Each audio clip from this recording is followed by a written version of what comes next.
going around, I believe, doing the touring, really like make a better collaboration.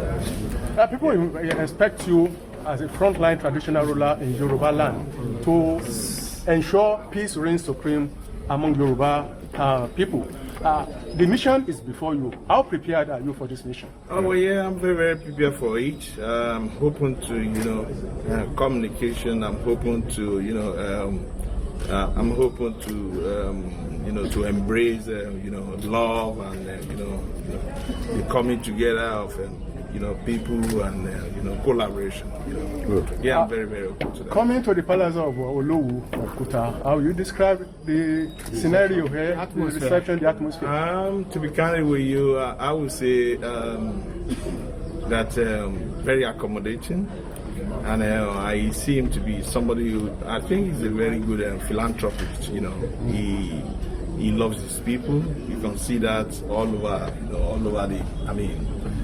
his chiefs, the way they look, the way the way they embrace other people. So in a way, I would say that I would say a good thing about him.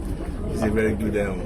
He's very, very accommodating. Ní Yorùbá, ẹ ti ń lọ káàkiri ọ̀dọ̀ àwọn lọ́balọ́ba. Kí ló fà á? Ẹ fi ń ṣàbẹ̀wò fún àwọn ọba. Torí pé mo gbà pé wọ́n ní àgbájọwọ́ la fi ń sọ̀yà. Ọ̀kájú ẹ̀. Lórí mo gbà pé bí mo ṣe ń lọ káàkiri yìí yóò jẹ́ kí n máa fira mi hàn.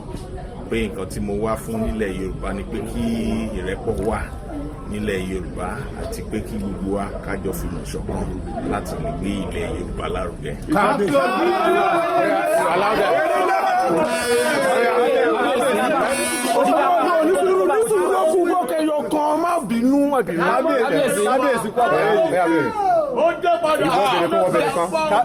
Gẹ́gẹ́ bí olórí, gẹ́gẹ́ bí atọ́bàtẹ́lẹ̀ kó tó wá dádé kábíyèsí.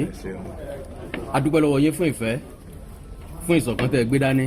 Láti ìgbà tá a ti ń rí káàkiri ọ̀dọ̀ àwọn ọba ńlá ti mọ̀ wípé ẹ̀yin náà ń fẹ́ ìrẹ́pọ̀ àti ìfẹ́. Kábíyèsí, ṣé ká sọ wípé apá kan ni ìrìn àjò yín àbí yóò délẹ̀? Ṣé bá a ṣe rí bí àárín lọ́dọ̀ kábíyèsí Ọọ̀ni ti lè fẹ́ kábíyèsí? Kó tó di pé kò ṣe nǹkan tó yẹ pé èèyàn fi ń pamọ́. Kó tó di pé a bẹ̀rẹ̀ sí sọ pé a bẹ̀rẹ̀ sí ṣe gbogbo ọ̀nà bá ṣe rìn gbogbo àwọn ìrìn àjò wa.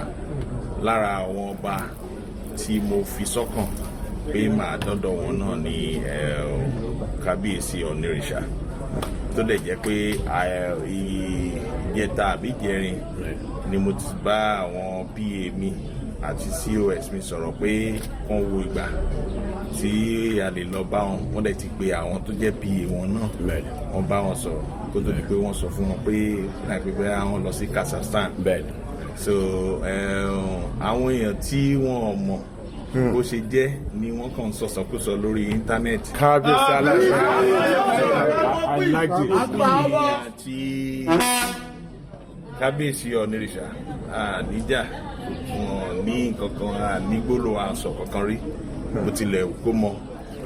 Mo dẹ̀ rántí náà nígbà kan tí bóyá Kábíyèsí ṣọ̀hún tó ń wà pẹ̀lú mi tá a jọ sọ̀rọ̀, wọ́n pè wọ́n gbé mi sórí fóònù, kò lè kí wọ́n. Kò sí ìjà kankan láàrin wa, kò lè sí kínní. Àwọn tí wọ́n agbọ́ yìí sọ yìí bẹ́ẹ̀ ni àwọn ni wọ́n ń sọ, àwọn náà ni ikú ẹ̀dá ni wọ́n tinú mọ́rọ̀ ilẹ̀. Bẹ́ẹ̀